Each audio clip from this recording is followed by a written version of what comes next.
perkenalkan, saya Gio dan teman saya Davin. Kali ini kita akan berbincang seputar tentang berbagi pesan Tuhan. Pertanyaan pertama, silahkan Davin.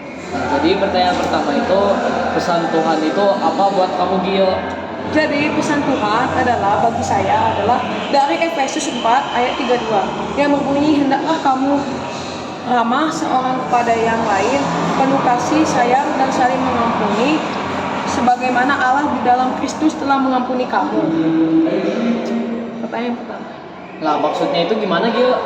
Maksudnya yaitu ayat ini merupakan bagian dari surat Rasul Paulus kepada jemaat di Efesus, di mana ia mendorong mereka untuk membangun hubungan yang penuh kasih dan saling memaafkan.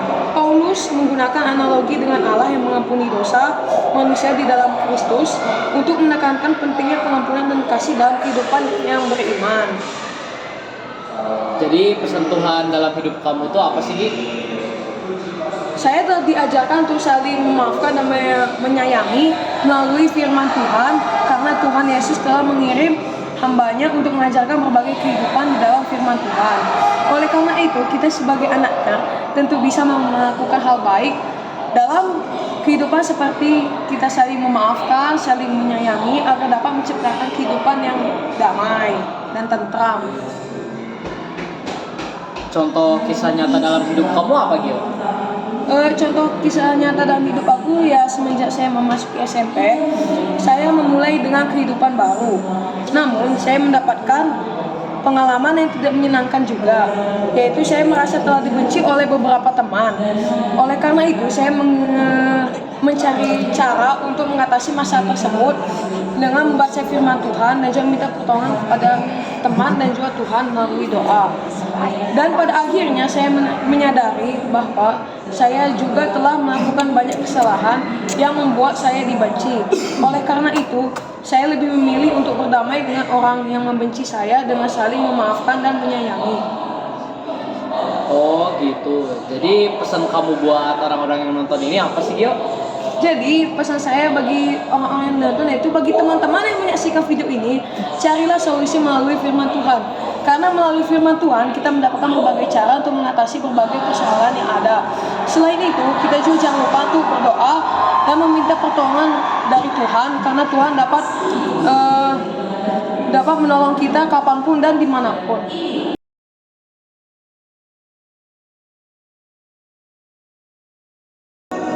Halo guys, perkenalin, nama saya Aryo dan teman saya Gio. Nah, hari ini kita mau ngapain, Aryo? Nah, jadi di sini kita bakal bincang-bincang seputar tentang pesan Tuhan. Nah, apa pesan Tuhan bagimu? Nah, jadi pesan Tuhan saya ada di Yesaya 40 ayat 29. Orang-orang yang muda menjadi lemah dan letih, tetapi orang yang menantikan Tuhan akan mendapatkan kekuatan baru. Mereka akan seperti burung Raja Wali yang naik terbang dengan kekuatan sayapnya. Mereka tidak akan menjadi lelah dan tidak akan menjadi lemah. Maksudnya bagaimana? Nah, jadi maksudnya tuh Tuhan memberikan kekuatan kepada yang lelah dan menambah semangat kepada yang tiada berdaya. Ia juga mengaruniakan kekuatan kepada orang yang penat dan ditambahnya lagi kuat kepada orang yang tiada berdaya lagi. Apa pesan Tuhan dalam hidupmu? Nah, jadi pesan saya adalah pesan Tuhan dalam hidup saya.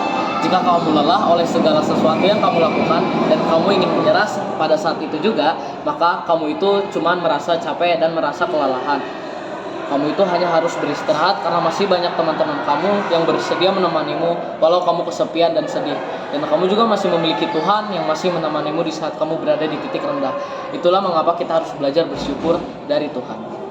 Nah, apakah ada contoh kisah nyata dalam hidupmu? Nah, jadi pada saat itu saya adalah sosok manusia yang pemalas dan juga selalu berharap kepada orang lain. Nah, pada waktu itu saya mendapat kritikan dari orang tua saya karena tak bisa melakukan apa yang dilakukan anaknya. Jadi pada saat itu kelas 1 dan kelas 3 SD saya mendapatkan nilai yang jelek. Lalu orang tua saya selalu mengkritik saya sehingga mengatakan kepada saya bahwa kamu di kelas ini juga, di semester ini saya harus mendapatkan nilai yang bagus. Nah, jadi pada saat kelas 4 SD di situ saya sudah melakukan apa yang orang tua saya mau. Sehingga saat pada kelas 8 SMP di situ saya akhirnya nyerah. Tapi fokus pada pelajaran dan akhirnya saya mengabaikan kritikan orang tua saya dan hanya berfokus main game saja. Tapi saat itu ada satu cewek tuh guys, ada satu cewek yang ternyata nyadarin hidup saya, dan saya masih tak ingin berubah karena hidup kayak gitu tuh, hidup kayak gitu bosen. Dan pada akhirnya Tuhan ngingetin saya bahwa jika kamu lelah, beristirahatlah. Mulai dari situ saya kembali kepada hidupku yang normal. Nah, apa nih pesanmu bagi yang menyaksikan tayangan ini, Dap? Nah, jadi buat kamu yang nonton, buat kamu yang capek oleh kehidupan kamu nggak boleh nyerah gitu aja. Karena walau kamu kelihatan sendirian, tapi ada banyak teman kamu yang dukung kamu dari belakang. Aku juga waktu itu nyerah, tapi ternyata aku sadar ada teman yang aku punya selalu ada kalau aku kesepian.